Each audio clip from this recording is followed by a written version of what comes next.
আমি এতদিন ভিডিও দিতে পারছিলাম না কারণ মোবাইলটা আমার সার্ভিস সেন্টারে ছিল। স্যামসাং এর এস সিরিজের যে মোবাইলগুলো সেগুলোতে গ্রিন লাইনের প্রবলেমটা খুব দেখা যাচ্ছে, তো আমারও সেম প্রবলেম হয়েছিল।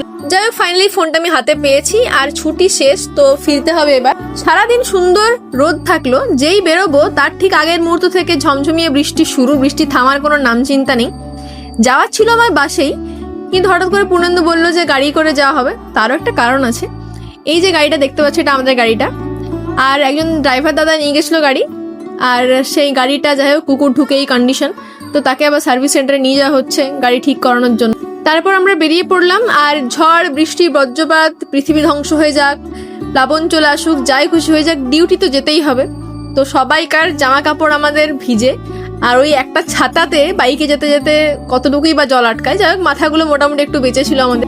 তারপর সারা রাস্তাটা যাচ্ছে তাই জঘন্য লেগেছে, কারণ ড্রেসগুলো সবাইকার ভিজে ছিল। যাই হোক তারপর দুর্গাপুর পৌঁছালাম পূর্ণেন্দুকে টাটা বলে।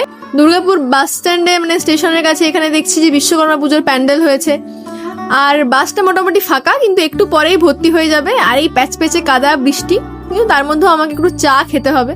যারা চা লাভার তাদের এটা না হলে চলে না। আর দুর্গাপুর স্টেশনের এই নিরামিষ সিঙ্গাড়া মিষ্টির দোকানে তোমরা ট্রাই করে দেখো, ডেফিনেটলি ভালো লাগবে। তারপর আমি আরেক কাপ চা খেলাম, কারণ আমার এই লাভ ফর টি ব্যাপারটা মানে খুব কমে ঠিকঠাক হয় না, একটু বেশি খেতে হয় আমাকে।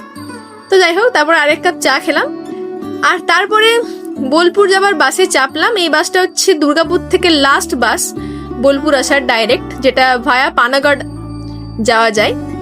তারপর একজন উঠলেন বাসে আর আমাকে এই ভগবানের নাম করে এই টিপ তিলক এসব দিল। তারপর গোটা রাস্তাটা মোটামুটি খানিকক্ষণ ঘুমিয়ে খানিকক্ষণ জেগে বোলপুরের কাছাকাছি চলেই এসেছি। আর রাত্রেবেলা এই হচ্ছে আমার ডিনার। আমার আর ফিরে রান্না করার মতো ধৈর্য ছিল না। সো দেখা হচ্ছে নেক্সট ব্লগে, টাটা।